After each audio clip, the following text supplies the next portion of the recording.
I've been researching the moon in preparation for a presentation with Grant Davis on Lemuria, because it was in the time of Lemuria, the prehistory period of Lemuria, that the moon left the earth and was ejected and became a satellite of the earth body.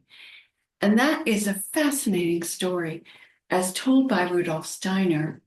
And I've been looking into it a little more deeply and actually watching his videos from the later period when he decided it was important to lecture in a way that the English-speaking population would understand.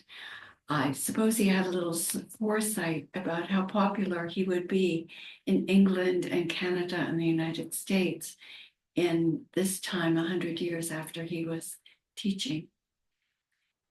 This is a picture that I ran across from a period just before he passed away. It's around 1922, 23, 24 when he was speaking this way.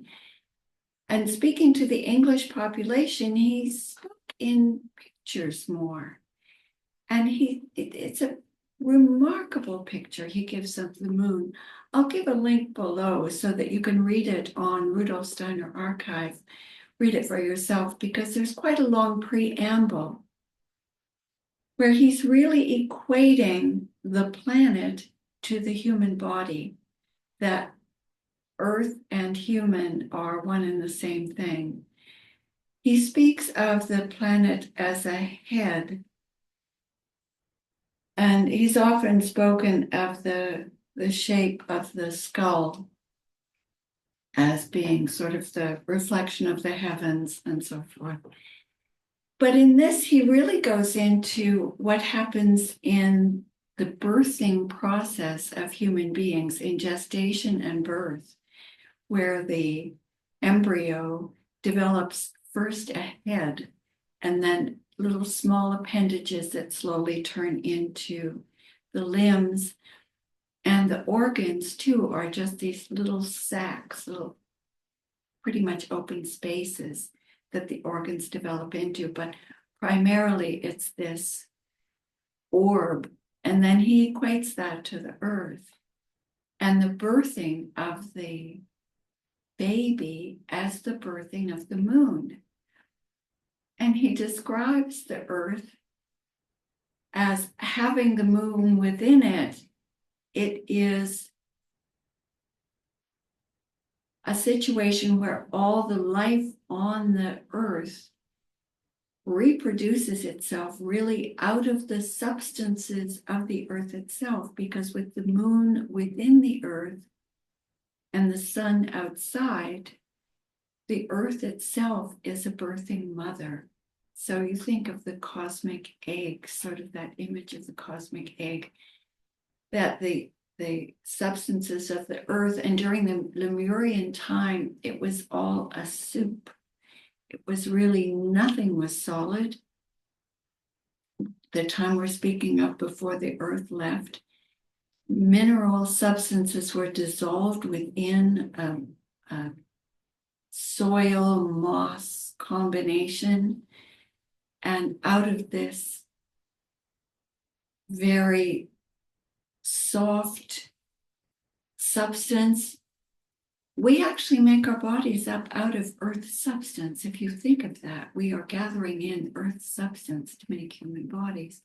And this earth substance was this mush, this earthly softness, and parts of it were pulled together and formed new bodies that way.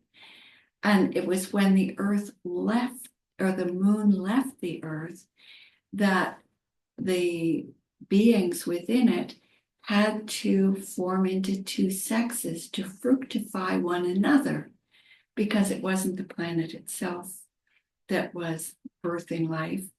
It was each living form having to birth out of itself through a male and female component.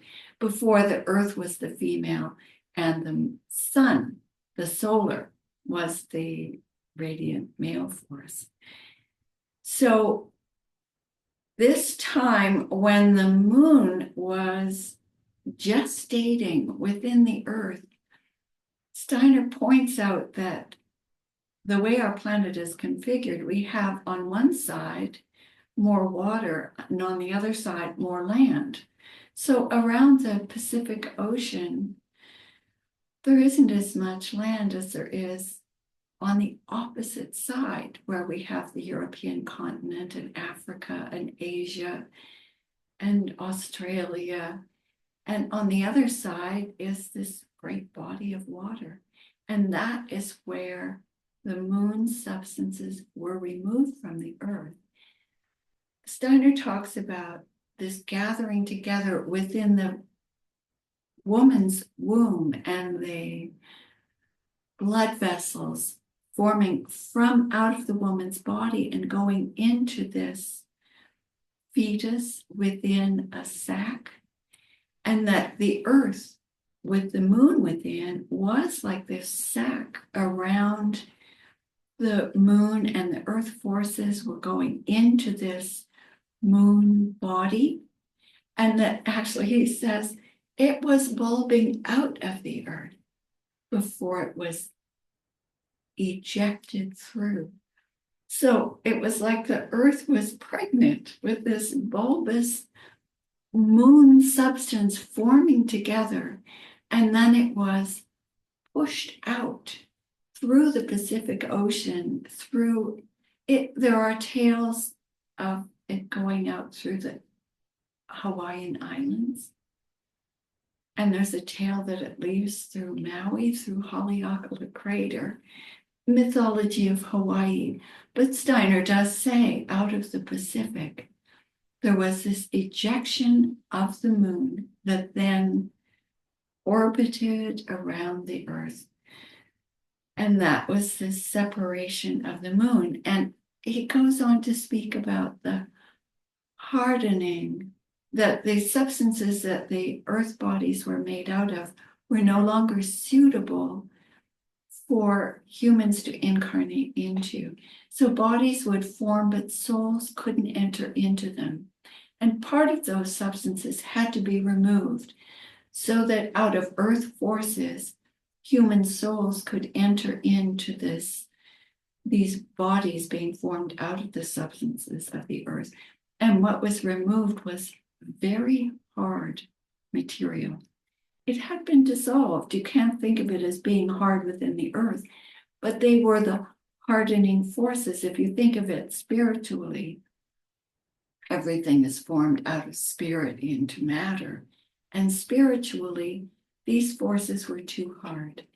So the moon was removed, and the moon substance is much harder than the earth, which is what many years after Steiner taught us this, which is just wisdom out of the mystery schools that was taught throughout the ages. Whenever a human was deemed ripe to enter into a mystery school, they learned this, and Steiner made it public at the beginning of the 1900s. So this wisdom is taught today in these private sequestered areas where humans are developed for special roles that they play within the evolving history of our race. So the moon substances are so hard that when the NASA tried to drill into the moon, they found that their equipment wouldn't work. They said it was harder than titanium. And also when they do the craziest things. Goodness only knows what they do to the life forms in the finer realms when they perform these explosions. But they set off explosions on the moon, and at that time, apparently the moon rang like a bell. So if you think of the hard bell and crushing against it, this moon is made out of very hard substance. And that's the story I wanted to tell. It will go much further when we speak about Lemuria and how humans developed really, Lemuria was the beginning of the human body as we know it today. And Grant and I will be telling that story. This is just a little sneak preview and a story that I found really quite pictorial and fascinating about the birthing of the moon out of the substances of the earth and removing with it substances that we could no longer use in our human development. Without the removal of the moon, human beings would no longer be able to incarnate on the earth. And without humans on the earth would no longer perform its function in the universe. So thank you very much for watching. And I hope you'll tune back in. I'll let you know when the Lemuria podcasts are recorded and published.